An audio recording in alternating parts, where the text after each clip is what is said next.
Hello दोस्तों, मैं doctor S P they health healing and homeopathy के इस नए वीडियो में आप लोगों का फिर से एक बार स्वागत है।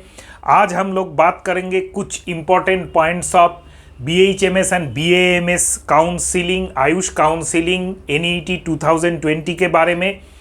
और इसी टॉपिक के ऊपर, इसी काउंसिलिंग टेक्निक्स कटअप्स के ऊपर मेरे चैनल पे बहुत सारे वीडियोस आ चुके हैं। आप लोगों से ढेर सारा प्यार मुझको मिला है और आप लोगों का जो क्वेश्चंस है हर टाइम बहुत जल्दी क्विक रिस्पांस मैं कर नहीं सकता, इसके लिए सॉरी।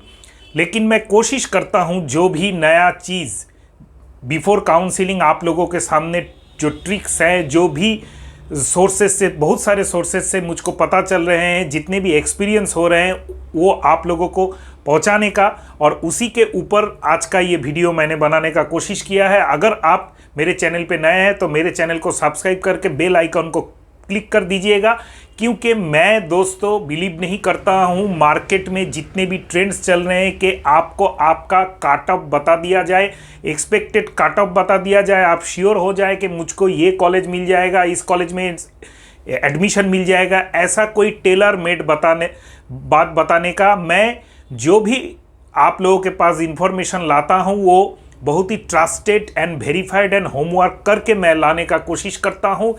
जो भी ट्रिक्स काउंसिलिंग के बारे में, जो भी इम्पोर्टेंट इंफॉर्मेशन एंड जो भी मेथड्स मैं आप लोगों से शेयर करता हूँ, हर चीज़ को मैं गवर्नमेंट वेबसाइट से वेरीफाई और बहुत जगह से एक्सपीरियंस्ड आदमियों से बात करके मैं आप लोगों के पास लाने का कोशिश करता हूं।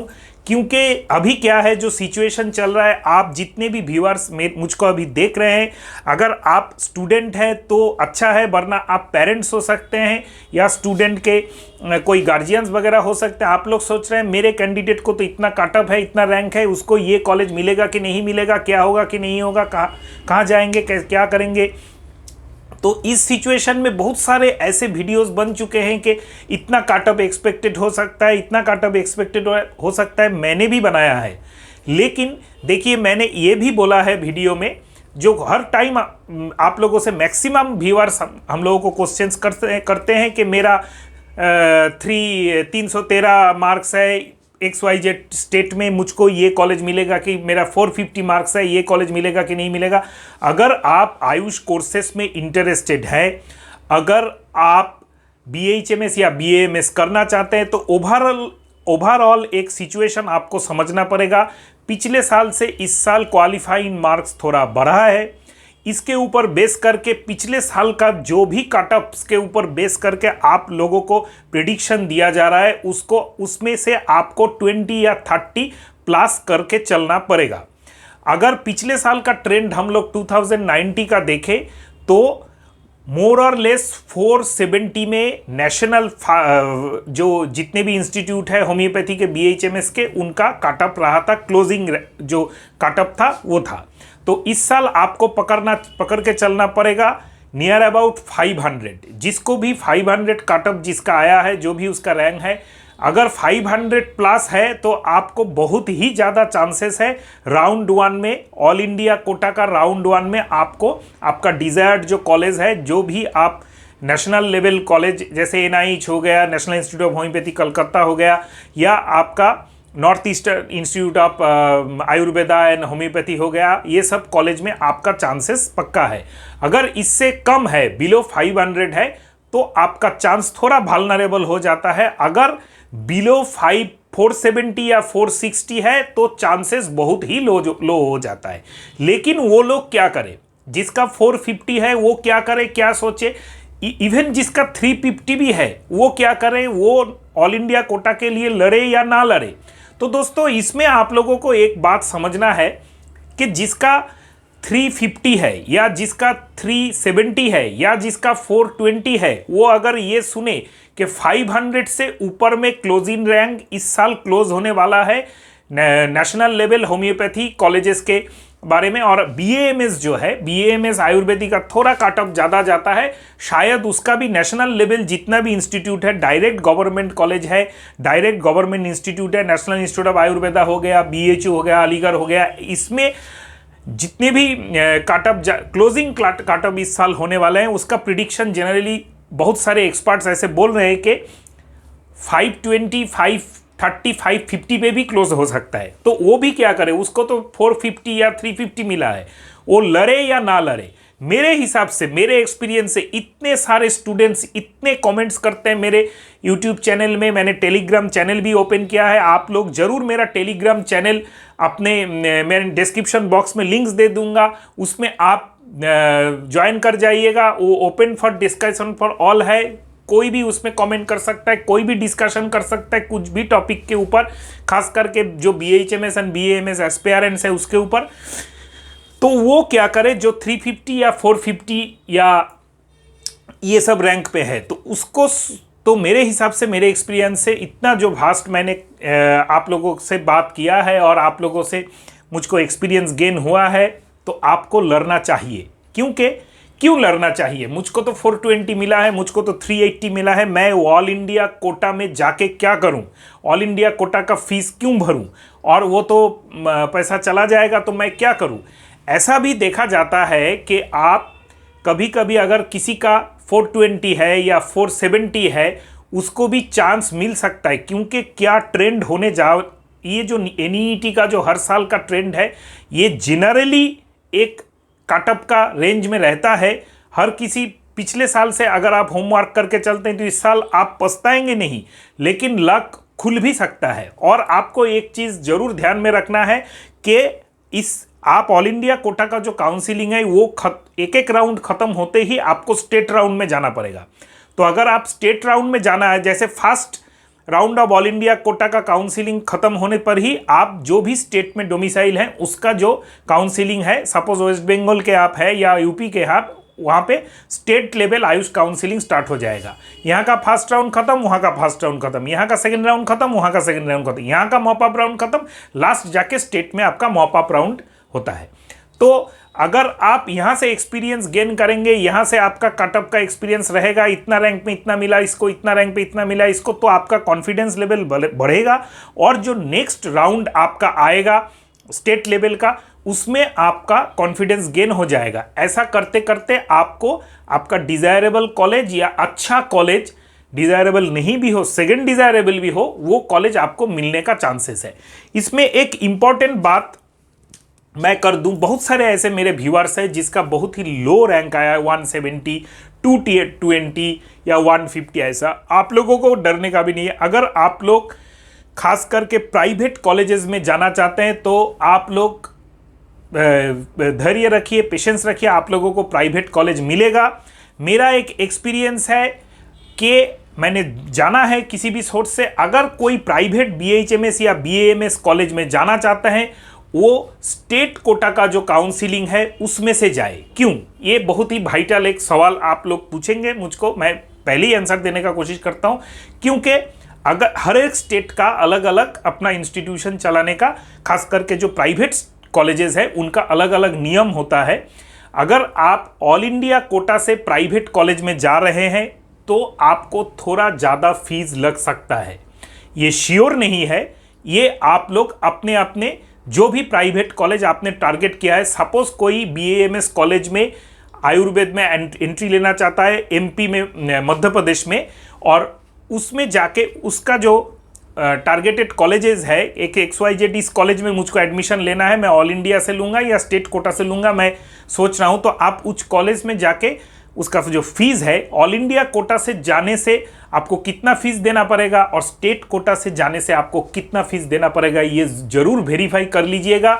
बहुत ही स्टेट में ऐसा भी है कि सपोज एक BHMS कॉलेज के बारे में मुझको पता चला है, मैं स्टेट या पर्टिकुलर कॉलेज का नाम बोल के फैलासी नहीं क्रिएट करना चाहता हूँ, लेकिन एक ऐसा है कि उसका जो BHMS का फीस है 1.5 लाख 3 साल में, लास्ट ईयर में 2.5 लाख का टोटल उसका है फीस।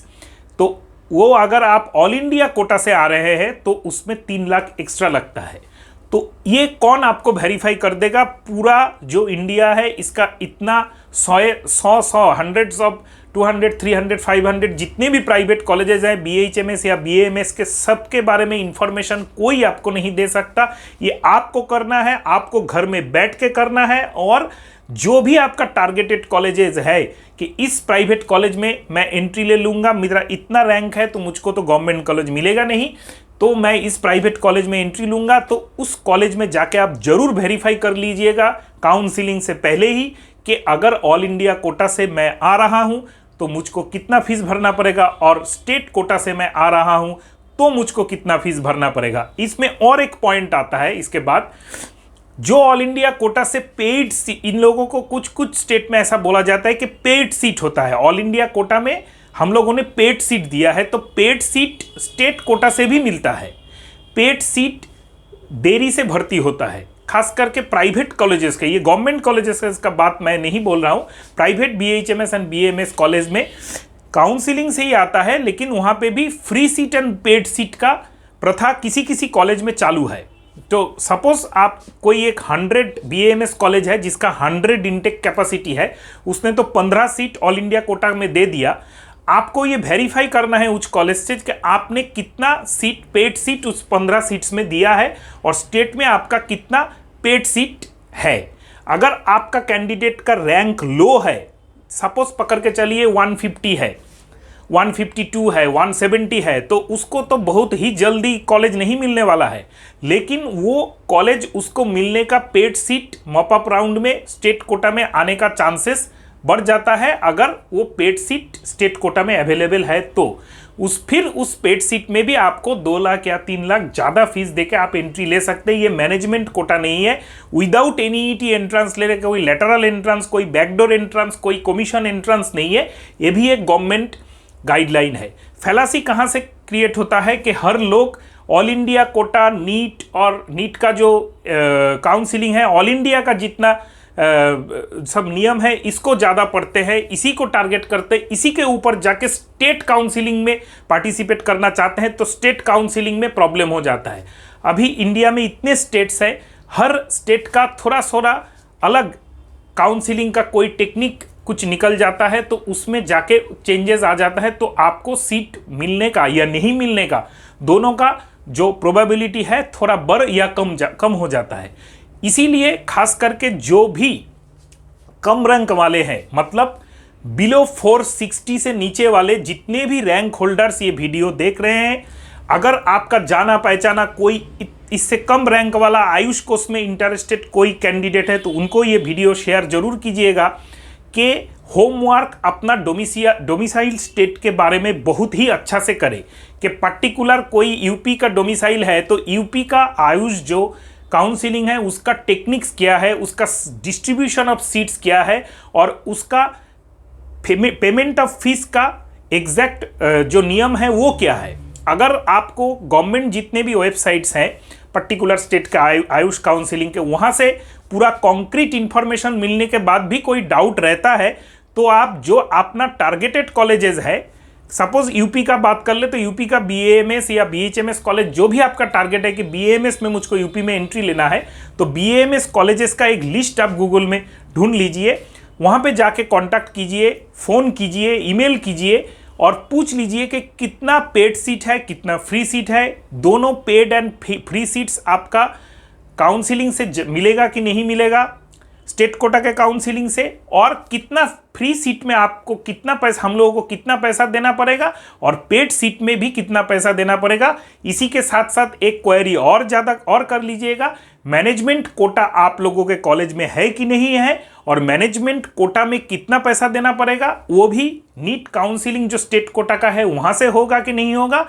या विदाउट नीट क्वालिफाई कोई एंट्री ले सकेगा कि नहीं ले सकेगा। अभी तक जो भी डाटा हम लोगों के सामने आए हैं, जो भी गवर्नमेंट ऑर्डर्स, जो भी गवर्नमेंट नोटिसेस वगैरह अभी तक में हम लोगों के सामने आए हैं, कहीं पे भी दोस्तों ऐसा कोई भी पॉइंट उल्लेख नहीं है कि विदाउट नीट क्वालिफाइंग के बिना या विदाउट नीट दिए बिना कोई भी स्टूडेंट का कोई भी BHMS या BAMS government, semi government, private colleges में एंट्री होगा कि नहीं होगा। और एक इम्पॉर्टेंट पॉइंट खास करके ऑल इंडिया काउंसिलिंग के बारे में, जो आयुष का ऑल इंडिया काउंसिलिंग मैंने पहले भी बताया है अपने वीडियोस में कि probably 2nd week of November से स्टार्ट होने वाला है, और ये टेंटेटिव डेट है, 2-4 दिन आगे पीछे हो सकता है, लेकिन पहले जो first round of counselling MBBS का स्टार्ट हुआ उसमें भी हम लोगों ने बोला था लास्ट ऑफ अक्टूबर से स्टार्ट होगा।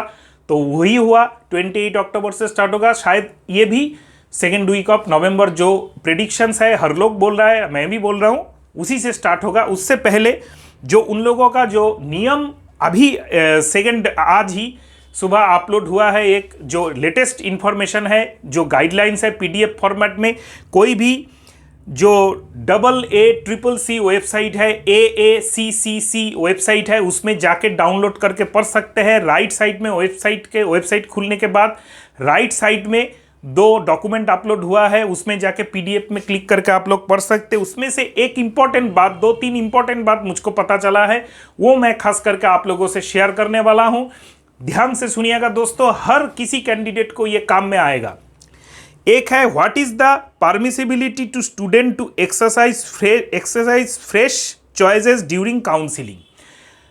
आपको क्या परमिशन है कि एग्जिट कर जाए, कॉलेज छोड़ जाए, तो आपको पेनल्टी होगा कि नहीं होगा? हर कोई जानता है फ्री एग्जिट है, पेनल्टी नहीं होगा, लेकिन ये खाली राउंड 1 में ही है, ऑल इंडिया कोटा में। अगर आप ऑल इंडिया कोटा में काउंसिलिंग में अटेंड करते हैं, तो अगर आपका अच्छा रैंक है अबव 470, 480, 500, तो अगर आपको कॉलेज फर्स्ट राउंड में जब आप अटेंड करते हैं, वहाँ पे फ्री एग्जिट हर किसी को है। आपने कॉलेज चॉइस कर लिया, उसको लॉक कर लिया, काउंसिलिंग अटेंड कर लिया, फिर उस कॉलेज में आप गए नहीं। लेकिन अगर आप ऑल इंडिया कोटा के सेकेंड राउंड में पहुँच चुके हैं और डीम्ड यूनिवर्सिटी या गवर्नमेंट यूनिवर्सिटी दोनों के लिए आपने कॉलेज को लॉक कर दिया है, तो आपका जो सिक्योरिटी मनी है 10,000 है गवर्नमेंट इंस्टीट्यूट के लिए और 50,000 50,000 है आपका डीम्ड यूनिवर्सिटी, प्राइवेट यूनिवर्सिटी के लिए। आप अगर कॉलेज में जो आपको काउंसलिंग शेड्यूल्स के हिसाब से कॉलेज में ज्वाइन करने का डेट बोला जाता है, उस डेट के अंदर आप ज्वाइन नहीं करते हैं तो आपको पेनल्टी नहीं होगा, लेकिन जो आपका जो सिक्योरिटी मनी था वो फॉरफिट हो जाएगा, मतलब वो आपको रिटर्न नहीं मिलेगा। अगर आप कॉलेज में ज्वाइन कर जाते, ये इंपॉर्टेंट बात है, ये इंपॉर्टेंट पार्ट आप जरूर समझिएगा दोस्तों। अगर आप कॉलेज में ज्वाइन कर जाते हैं second round of counselling all India quota में, कोई आपने डीम्ड यूनिवर्सिटी या प्राइवेट यूनिवर्सिटी में आपने 50,000 रुपया भर दिया और वहाँ पे जाके रिपोर्ट करके आप ज्वाइन कर गए, तो आप वहाँ से एग्जिट नहीं कर सकते। लेकिन फर्स्ट राउंड जो था वहाँ पे आप एग्जिट कर सकते थे। सेकेंड राउंड में आप अगर उस कॉलेज में गवर्नमेंट हो, प्राइवेट हो, वहाँ पे जाके आपने ज्वाइन कर लिया, तो वहाँ से आप एग्जिट नहीं कर सकते। ज्वाइन से पहले आप एग्जिट कर सकते हैं, फिर भी आपका जो 10,000 और 50,000 यहाँ का 2 है गवर्नमेंट या प्राइवेट, वो आपको नहीं मिलेगा।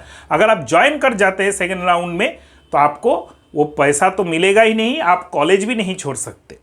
अभी आ जाता है मॉपअप राउंड। मॉपअप राउंड में कुछ कहीं पे भी आप अगर ज्वाइन कर जाते हैं, वहाँ पे जाके आप एग्जिट नहीं कर सकते, एकदम ही नहीं कर सकते ऑल इंडिया कोटा में। ये क्यों मैंने इंपॉर्टेंट बताया, जो मेरा एक्सपीरियंस हो रहा है, आप लोगों का जितने भी मेरे पास बहुत सारे क्वेश्चंस आ रहे हैं, बहुत टेंशन में आप लोग हैं, आप लोग सोच रहे क्या होगा क्या नहीं होगा, कौन सा कॉलेज मिलेगा, मैं ये कॉलेज मिला तो छोड़ के प्राइवेट गवर्नमेंट में जा सकूंगा कि नहीं।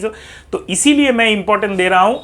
अगर आपका 500 प्लस रैंक है, अगर आपको डिज़ायरेबल कॉलेज मिल जाता है तो आप ज़रूर उसमें एंट्री ले लीजिए।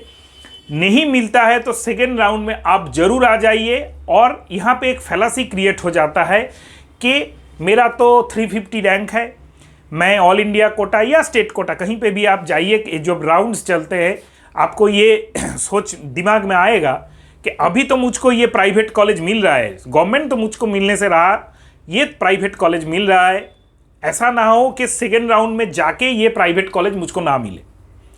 देखिए यहाँ पे एक इम्पॉर्टेंट बात आप लोगों को समझना है कि अगर सेकेंड राउंड में ये पर्टिकुलर कॉलेज आपको नहीं मिले या मॉपअप राउंड में, तो दूसरा कोई अच्छा प्राइवेट कॉलेज आपको मिलेगा ही मिलेगा, क्योंकि आपका रैंक अच्छा है। लेकिन अगर आप सेकेंड राउंड में उस कॉलेज में अगर आप जाके ज्वाइन कर जाते हैं गलती से, तो आप वहाँ से एग्जिट नहीं कर सकते।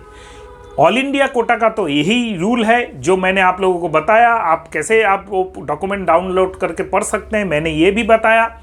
और एक इम्पॉर्टेंट बात है, कितना टाइम मिलेगा मुझको ज्वाइन करने में, ये आपको जहाँ से आप कॉलेज लॉक करेंगे, कॉलेज लॉक करने के बाद आपका एक काउंसलिंग जो शेड्यूल जो कागज़ आपको दिया जाएगा उसमें जाके आपको लिखा होगा, जनरली 7 डेज से 15 डेज होता है, और 7 डेज में और 10 डेज में अगर जो भी मेंशन डेज है उसमें आपको ज्वाइन करना है। अगर नहीं ज्वाइन करते हैं तो वो आपका कैंसिल हो जाएगा, वो मॉपअप राउंड के लिए वो सीट आ जाएगा। और एक इम्पॉर्टेंट बात होता है दोस्तों, बहुत सारे ऐसे मेरे व्यूअर्स हैं जो मुझको पूछते रहते हैं फीस के बारे में। तो मैंने एक इम्पॉर्टेंट अभी इसी वीडियो में बताया है कि फ़ीस आप ऐसे ऐसे देख लीजिएगा कि प्राइवेट कॉलेजेस एंड में जो पेड सीट, फ्री सीट, जो डिटेल्स मैंने बताई इसको तो ध्यान से ज़रूर देखिएगा। और लो फीस एंड हाई फीस जितने भी कॉलेजेस हैं ये भी आपको खुद को होमवर्क करना है, क्योंकि जनरली मैंने बताया है देर मतलब 4.5 और 2.5 मतलब यहाँ पे हो गया 5, 6, 7। तो जितने भी अच्छे BHMS कॉलेजेस हैं उनका एवरेज फीस ऐसा ही होता है 7 लाख टू ऑनवर्ड्स। अगर ज़्यादा होता है तो 10 लाख 12 लाख भी होता है पूरा 4.5 साल का। और जितने भी BAMS कॉलेजेस हैं उनका थोड़ा ज़्यादा होता है, स्टार्टिंग फ्रॉम 9 लाख टू लेके 14-15 लाख तक होता है 4.5 साल का। ये ओवरऑल है 50,000 पर ईयर, कम या ज़्यादा, इससे बहुत ज़्यादा कम या बहुत ज़्यादा नहीं होगा। लेकिन जो आप मैंने बताया ऑल इंडिया कोटा का जो सिस्टम है उसमें अगर आप डायरेक्ट आते हैं तो ज़्यादा लग सकता है, इसको ज़रूर ध्यान में रखिएगा दोस्तों। काउंसलिंग के बारे में जो भी इम्पोर्टेंट बात मुझको जब भी पता चलता है मैं वीडियो के द्वारा आप लोगों से शेयर करता हूँ। कोशिश कीजिएगा होमवर्क अपना खुद का करने का, डायरेक्ट कॉलेज से बात करने का। अगर वो लोग फ़ोन में आंसर नहीं दे रहे हैं तो उनको ईमेल करने का। खास करके प्राइवेट कॉलेज तो देते ही हैं, गवर्नमेंट कॉलेज में थोड़ा प्रॉब्लम रहता है। पैनिक में मत रहिएगा दोस्तों कि मुझको मिलेगा कि नहीं मिलेगा, मिलेगा कि मिलेगा नहीं।